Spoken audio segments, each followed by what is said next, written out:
शिक्षण हक्क आंदोलनामध्ये कोल्हापूर जिल्हा शैक्षणिक व्यासपीठ ताकदीने सहभागी होणार। शासनाच्या 15 मार्च 2024च्या संच मान्यता आदेशामुळे शेकडो वर्ग शिक्षकाविना राहणार आहेत। त्यामुळे वाडी वस्तीवरील सर्वसामान्य गोरगरीब बहुजनांचे शिक्षण बंद होणार। त्यासाठी शाळा वाचवा शिक्षण वाचवा अभियानामार्फत शिक्षण हक्क यात्रा व शिक्षण हक्क परिषद आयोजित केलेली आहे। या शिक्षण हक्क यात्रेत व परिषदेत कोल्हापूर जिल्हा शैक्षणिक व्यासपीठ व मुख्याध्यापक संघाने ताकदीने सहभागी होण्याचा निर्णय व्यासपीठाचे अध्यक्ष SD लाड यांच्या अध्यक्षतेखाली व आमदार जयंत आसगावकर यांच्या मार्गदर्शनाखाली मुख्याध्यापक संघ विद्याभवन येथे झालेल्या बैठकीत घेण्यात आला। ही शिक्षण हक्क यात्रा 26 फेब्रुवारी रोजी चंद्रगड येथून सकाळी 10 वाजता छत्रपती शिवाजी महाराज यांच्या पुतळ्यास पुष्पहार घालून सुरू होणार आहे। तेथून तहसीलदार कचेरीपर्यंत रॅली निघून तहसीलदारांना निवेदन देण्यात येणार आहे। तेथून ती दुपारी आजऱ्या येथे येणार आहे। तेथे सर्व पालक नागरिक यांच्या सहभागाने आजऱ्यात रॅली काढण्यात येणार। तेथून यात्रा भुदरगड या ठिकाणी मुक्कामास येणार। दिनांक 27 रोजी भुदरगड येथून राधानगरी येथे जाणार। त्यानंतर यात्रेचा मुक्काम कोल्हापूर येथे होणार आहे। दिनांक 28 रोजी सकाळी 11 वाजता छत्रपती शिवाजी महाराज यांच्या पुतळ्यास पुष्पहार घालून ही यात्रा छत्रपती शाहू महाराज समाधीस्थळ टाउन हॉल शेजारी नर्सरी बाग या ठिकाणी येणार आहे। या ठिकाणी श्रीमंत छत्रपती शाहू महाराज यांच्या अध्यक्षतेखाली शिक्षण हक्क परिषद होणार आहे। या सर्व लढ्यात जिल्ह्यातील शैक्षणिक व्यासपीठ मुख्याध्यापक संघ शिक्षण क्षेत्रातील प्राथमिक माध्यमिक उच्च माध्यमिक विद्यापीठीय शिक्षक संघटना सहभागी होणार आहेत।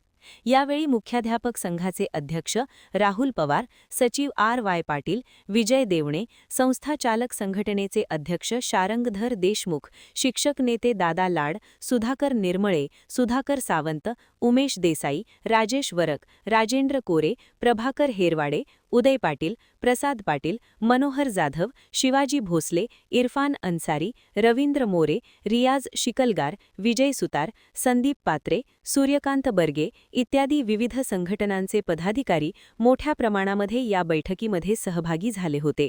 महान कार्य न्यूजसाठी विद्याधर कांबळे पुलाची शिरोली। नमस्कार। 15 मार्च 2024 संच मान्यता निकष आदेश जो काढला गेला, या आदेशामुळं बऱ्याचशा वाड्या वस्त्यावरच्या शाळा बंद होणार आहेत।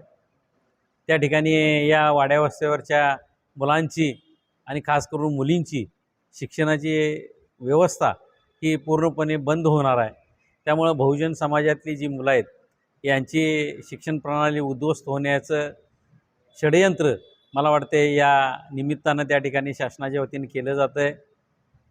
पूर्वीसुद्धा 20 फटाखालच्या शाळा बंद करायचा अशी चर्चा होती, परंतु त्याला ज्यावेळी समाजातून विरोध झाला त्यावेळी खऱ्या अर्थानं या ठिकाणी हा मार्ग अवलंबला गेला आणि संच मान्यतेचे निकष जे नवीन तयार केले या निकषानुसार त्या ठिकाणी बहुतांश जिल्ह्यातील किमान 50% शाळा तरी बंद होण्याच्याच मार्गावर आहेत। आणि असं जर होत राहिलं तर एक दिवस असं होईल की हे अनुदानित शिक्षण जे आहे ते बंद होईल आणि ज्याच्या खिशामध्ये पैसा आहे त्याला आपल्या पाल्याला शिकवता येईल अशी परिस्थिती निर्माण होईल। आणि ह्या सगळ्या बाबीला विरोध करण्यासाठीच खऱ्या अर्थानं पालकांचं आंदोलन या माध्यमातून मोठ्या प्रमाणात उभा करण्याची भूमिका आज या ठिकाणी होती आहे।